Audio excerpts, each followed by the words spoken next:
আমরা শুনছি শ্রীরামকৃষ্ণের মুখের গল্প। আজও তোমার জন্য দুটো গল্প রয়েছে, ছোট্ট ছোট্ট দুটো গল্প।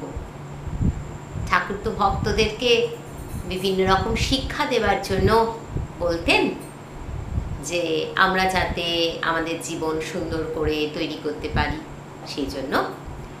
তা আজকে যে গল্পটা বলবো, প্রথমটা হচ্ছে একটা পাখির গল্প, পাখির মাস্তুলে বসার গল্প। একবার কি হয়েছে, আমরা দেখি তো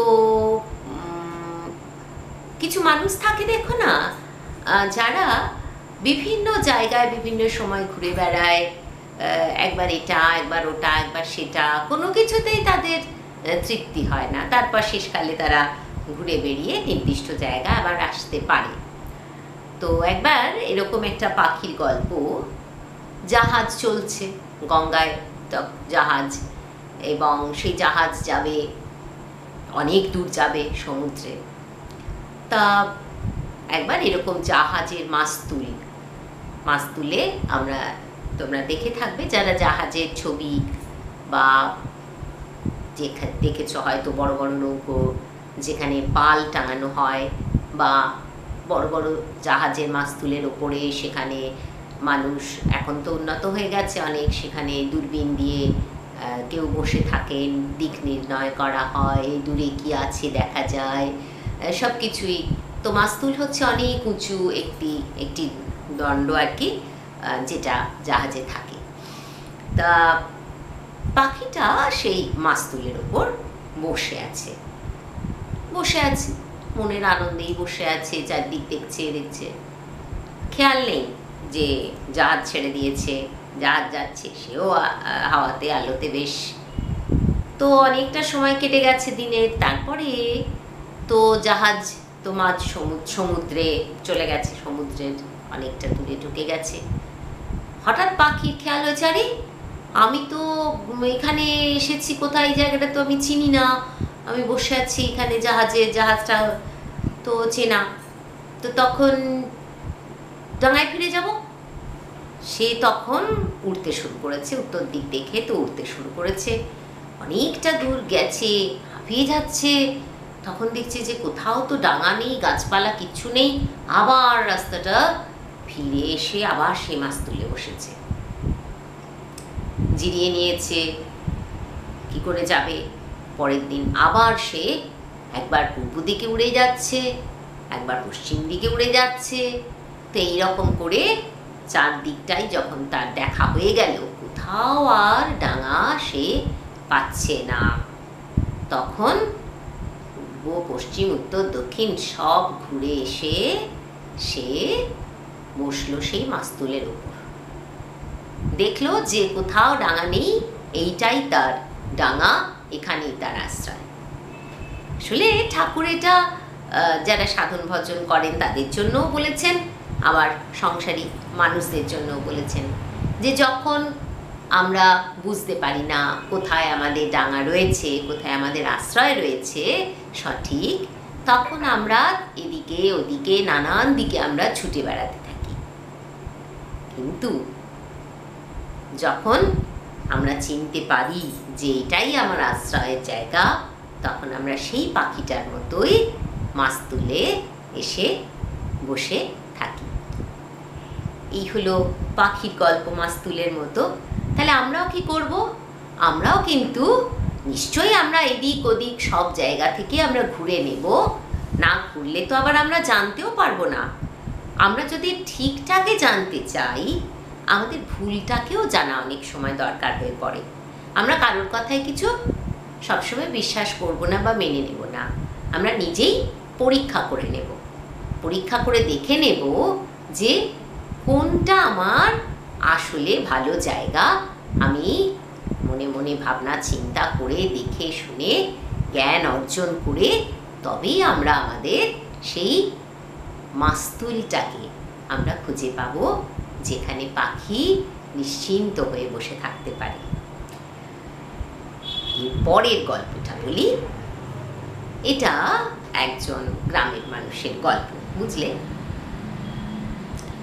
একটা লোক গ্রামের সাধারণ মানুষ, তখনকার দিনে তো বাড়িতে বিদ্যুৎ ছিল না, ইলেকট্রিসিটি ছিল না, তো গ্রামের মানুষ লণ্ঠন জ্বালিয়ে থাকতো বাড়িতে। তা উনুন জ্বালিয়ে রান্না হতো, কাঠের উনুন, সেখানে রান্না হতো। গ্রাম। তা এখন লোকটা কি করেছে, সেই একজন ভদ্রলোক, সে রাত্রেবেলা কাজ টাজ সেরে, বিষয়ের কাজ সেরে সে বাড়ি এসেছে। তো অনেকটা রাত হয়ে গেছে, খাওয়া দাওয়াও হয়েছে। খাওয়ার পরে যে লোকটার ছিল তামাক খাওয়ার নেশা, বুঝলে তো, তামাক খাওয়ার নেশা ছিল। তো সে তামাক খেত কিসে? সে তামাক খেত হুঁকোতে। হুঁকো বলেছিলাম আগেও একদিন, যে তলাটা দেখবে নারকেলের মালার মতো, একটা গোল, তার উপরে একটা স্টিকের মতো থাকে, আর সেটার মাথাতে একটু আগুন দিয়ে টিকে থাকে, কেউ ছোবড়া দেয়, সেখানে তামাক থাকে, আর নিচের যে অংশটা সেটাতে জল থাকে। তা হুঁকো, সেই হুঁকোতে আগুন লাগে, তা না হলে তো টিকে ধরানো যাবে না, তামাকটা তো আর আগুন ছাড়া জ্বলবে না। এদিকে লোকটার তো ভীষণ যাদের নেশা হয়, বুঝলে তো, তো নেশা যারা করে, যারা সেই নেশার খপ্পরে পড়ে, বদ অভ্যেস যাদের তৈরি হয়, তারা তো নিজেকে নিয়ন্ত্রণ করতে পারে না। তখন আর মাথার ঠিক নেই, তামাক কী করে খাবো, তামাক কী করে খাবো। রান্নাঘরে গিয়ে দেখে যে বউ তো রান্নাঘরে উনুন নিভিয়ে দিয়েছে, রান্নাবান্না তো অনেক আগে হয়ে গেছে, গ্রামের লোকেদের তো রান্না আগে হয়ে যায় তো। আর তখনকার দিনে বিদ্যুৎ ছিল না, সবই ওই আগুন জ্বালিয়ে, ডম্প জ্বালিয়ে, তেলের প্রদীপ, লণ্ঠনে সবে চলতো। তাই জন্য আগে তারা জরুরি কাজকর্মের জন্য শুধুই মাত্র আলো জ্বলতো, বাকি তো নিভিয়ে দেওয়া হতো। তো রান্না হয়ে গেছে, কাঠের জাল ছিল, আগুন কোথায় পাবে, কিছুতেই তো বুঝে উঠতে পারছে না। শেষকালে ওদের বাড়িটা ছিল আর কি যেখানে, সেখান থেকে প্রতিবেশীদের বাড়ি একটু দূরে, তো আবার সবার বাড়িতে তো আর গিয়ে আগুন চাওয়া যায় না। তা লোকটি তখন ভাবলো যে তাহলে আমি চেনা যে প্রতিবেশীটি আছে তার বাড়িতে যাই, আগুন নিয়ে আসি, তামাকের নেশা কিছুতেই তো। তখন সে গুটি গুটি পায়ে গেছে, বেশ খানিকটা হেঁটে গেছে, আর রাত হয়ে গেছে, গ্রামের লোক ঘুমিয়ে পড়েছে। তো দরজায় খুব ধাক্কা দিচ্ছে, ভাই দরজাটা খোলো, ভাই দরজাটা খোলো ভাই। তো তখন প্রতিবেশী তো নেমে এসেছে, নেমে এসে দরজা খুলেছে, ঘুমোচ্ছিল, ঘুম থেকে উঠে এসে তখন বলছে, কী ব্যাপার বলো তো, তুমি এত রাত্রিরে এসেছো?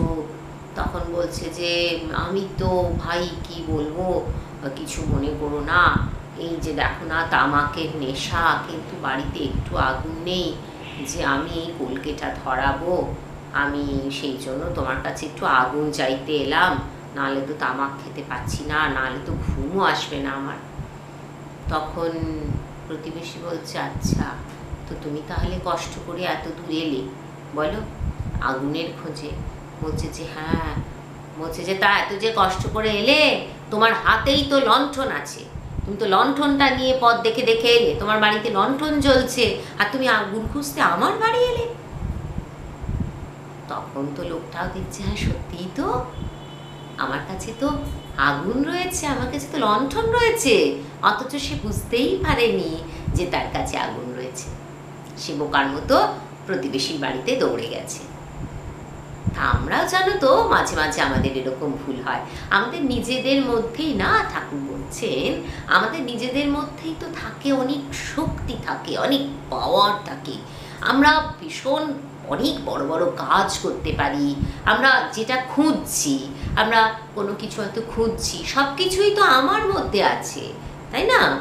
তো স্বামীজি কি বলেছেন? স্বামীজি বলছেন না যে তোমার মধ্যেই সমস্ত পাওয়ার আছে, সমস্ত শক্তি আছে, হ্যাঁ। তো সুতরাং আমরা তো সেটা জানি না, জানি না বলে আমরা কি করি, আমরা একে বলি শক্তি দাও, ওকে বলি শক্তি দাও, একে বলি আমাকে একটু হেল্প করো, ওকে বলি আমাকে একটু হেল্প করো, কিন্তু আমাদের তো সেটা দরকার নেই। আমার ভেতরেই তো শক্তি আছে, যতক্ষণ আমি সেটা না জানি ততক্ষণে আমি ধার ওধার ঘুরে বেড়াতে থাকি, তাই না? আর যদি ধরো কেউ ধরো ঈশ্বরেরও খোঁজ করছেন, তখন সেখানেও সেই ব্যাপার, ঈশ্বর তো আমার মধ্যেই আছেন, আমার মধ্যে যেটা ভালো সেটাই ঈশ্বর। ঈশ্বর থাকেন ওই মন্দিরে, মসজিদে, গির্জায়, ও সব কোথাও যে সবসময় ঈশ্বর থাকতেই হবে, ওখানেই যে শুধুমাত্র ঈশ্বর থাকে তা তো নয়, ঈশ্বর আমার মধ্যেই থাকে। রবি ঠাকুরের গান আছে না, প্রাণের মানুষ আছে প্রাণে। তো সুতরাং এই গল্পটা কিন্তু এটাই, জানো তো, যে আমরা নিজেদের মধ্যেই সেই আছে শক্তি, সেই ঈশ্বর, সেই আনন্দ, কিন্তু আমরা সেটা নিজেরা বুঝতে পারি না। আমরা বুঝতে পারি না বলেই ছুটে ছুটে নানান জায়গায় আমরা খুঁজে বেড়াই, অন্যের কাছ থেকে ধার করতে চাই। আসলে কিন্তু আমার মধ্যেই সব আছে। ওই যে লোকটা, সে তো অজ্ঞান, সে তো এমন তার তামাকের নেশা যে তার মাথাটাই কাজ করেনি, সে তার চিন্তাগুলোকেই বিসর্জন দিয়েছে। তার মধ্যেই যে রয়েছে, তার হাতেই যে আলোটা রয়েছে, সেটাই সে বুঝতে পারেনি। সুতরাং আমরা কিন্তু কি করব, আমরা সব জায়গা থেকে জ্ঞান অর্জন করব, তারপর যেটা ঠিক নয় সেটাকে আমরা বর্জন করব, মানে ফেলে দেব, ত্যাগ করব, আর বসবো আমার ঠিক নিরাপদ যে মাস্তুলটি, যেটা আমার ঠিকঠাক আশ্রয়, সেখানে। আর আমরা কি করব, আমার ভেতরের যে আলোটা আছে আগে সেটাকেই আমি খোঁজ করব। আমার জ্ঞানের বাতি আমি নিজেই জ্বালব। তাই এই গল্পগুলো তোমার কেমন লাগলো? একটু অন্যরকম গল্প, তাই না? সেই অন্যরকম গল্প তোমার কেমন লাগলো তুমি সেটা জানাবে।